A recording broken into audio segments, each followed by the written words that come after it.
Good afternoon, everybody. Welcome to Football Uncensored. We've got a new venue today. We're up in the Harbour Lights, Puerto Rico Beach. As you can see behind us, we've got the beach. Good news back home.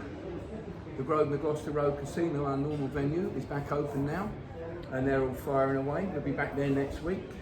I'm Don Shanks, with me as always, Alan Hudson. Alan, we've got a lot to talk about, but we've gone on during the week a few times about the very sad passing of Diego Maradona. People say arguably the best player in the world. I think you think he is the best player in the world. Well, it's always a great debate. It's a great, as we call it, pub talk. Everybody's got an opinion. But we watched the movie the other night, didn't we? I mean, incredible documentary. I've never seen nothing like it in all my life. No. And there'll never be another documentary like it. I couldn't possibly imagine anyone could have been such a huge, mega superstar. Well, the highs and lows were Well, there was Diego, as they said. unbelievable. And there was Maradona. Yes. It was like two people Well, in one. two people said that. One, his physical trainer, said, first of all, there was Diego, who I would walk to the end of the earth for. And then there was Maradona, who I wouldn't take one step for. And then later on, his wife said, he is Diego no longer, he is now Maradona. Because he got involved with the mob, Yeah. and it changed his life entirely, and that was the end of him, really. That was, you know, getting involved with the mob was something which Sinatra has done, and all the Elvis has done, Cassius Clay has done. You've got to be that big to get involved with the mob, you know. But I mean, if we look at his career starting off, I mean, what a humble beginning. Where he was living, it was sort of the slums area, just on the outskirts of Buenos Aires. His family, you know, he had 4 sisters. You know, his dad was a hard-working man, but there was nothing to do there. It was just, when you look at it, you just think that we might have been hard done by. We've never been hard done by. It was like living in the Hilton Hotel. Absolutely. Yeah, Buckingham Palace. Yeah, I would say so. My pre-fam was Buckingham Palace compared to the slums, what he was brought up in, and I think that was what made him, apart from his inbuilt talent, that's what motivated him throughout his career. And I mean, when we sort of see the start of it, and like he ended up going to Barcelona, which he actually said he was unhappy at the club. There must have been something terribly wrong at Barcelona why he didn't connect there. I can relate to that. I think you can. I think a lot of players can. You go to certain clubs where you don't get on with management. They don't agree, or coach maybe. And maybe the expectations of him coming was just No. expected so much. No, I don't buy that, Don. I think he was that good. There was nothing he couldn't do. I think it was the time, something went terribly wrong between him and the management. Because Maradona is not the type, he couldn't play so badly at such a big club and be so fantastic at Naples. Napoli. I mean, you went from one club when you was playing, huge club, Chelsea. You left Chelsea. You then decided after, was it Arsenal? No, I was much like Diego. But nobody wanted him. Nobody wanted him, so he went to Napoli. Nobody wanted him when he left Barcelona. Nobody wanted me when I left Chelsea. I went to Stoke. So that's why. I think this is why. I mean, in different ways, it changed your life totally. Yeah. It rekindled your football. You were like One man. sensational. So. Yeah. And obviously Tony Waddington was hugely responsible for that. Tony Waddington was responsible for everything that happened to me after that in football. Before that, if I hadn't met Tony, I think I could have drifted out the game. And the same can be said with Diego Maradona, with the president of Napoli. When he went to Napoli, they were like third from bottom. Yeah. Fighting basically for relegation. And they crept up to 8th position, which is a huge achievement by any standards for anyone. And then the fun really started after that. The next season, I think they finished 3rd. Well, I think his physical trainer got hold of him and made him call him the $6 million man, Steve Austin or whoever, changed him completely, and he trusted this man. and he rebuilt him basically. But I mean, when you actually watch the movie stroke documentary, here you are, you've got the trainer, Diego, out doing extra work, you know, and a lot of players in our game said, oh, leave off, I'm not doing that. But he knuckled down to it. The trainer obviously got into him sort of mentally, and Diego responded. Yeah, a lot of players wouldn't. I think his dedication, his desire, his hunger, he had everything. This is why he had everything. You know, George Best used to go missing. Diego never went missing. He was a player. Okay, Barcelona, they can call him what they will, but no other man could have done at Napoli what he did.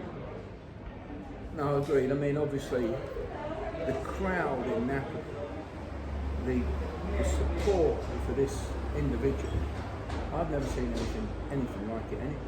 You know, if you want to put it in the right order, the Pope, when he goes anywhere, he has an audience which is incredible. Well, Maradona had the same audience.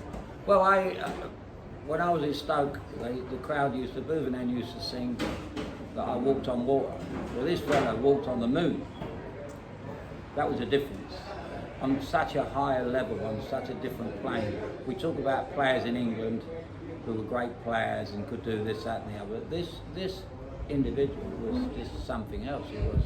You have to really watch the movie to understand, and it not only tells you what a player he was, it tells you what a person he was. I mean, his first thing, objective in life, was to get his mum and dad and his sisters out of the slums, which he did right away.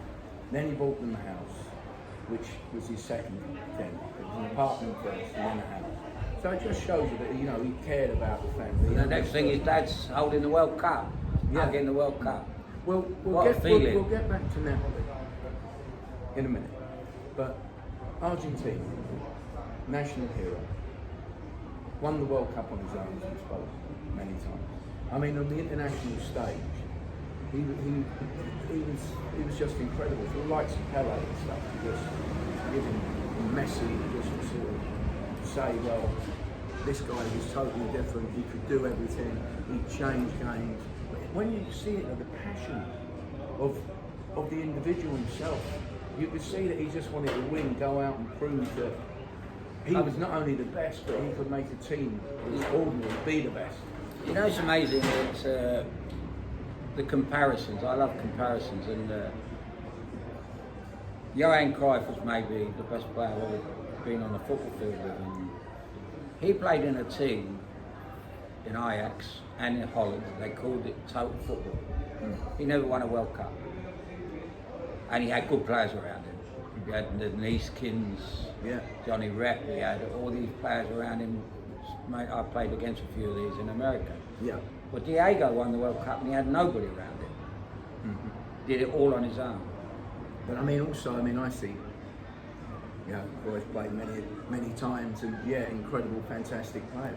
But he never got anywhere near the stick that Maradona got. I mean, Maradona, every other tackle was a basically take him out of the game tackle. Yes. But he never sort of shirked nothing. He just got up. What I loved about him as well, Don, he never stayed down. Yeah. He kept getting up and said, "You can kick me again. It doesn't matter, because in the end, I'm going to win." But today's in the modern game, they lay on the floor, they wriggle about, and they hold the wrong part of their body. When they've been hit in the eye, they hold their leg. Yeah. But Diego, they tried to side him and punch him, spit at him. I mean, how effective do you think he was for Argentina? I mean, obviously, the latter part of his career, he had a few issues with substance abuse, whatever you want to call it, or drug testing. But when he was in his prime, when he was actually playing? Well, let's put it this way.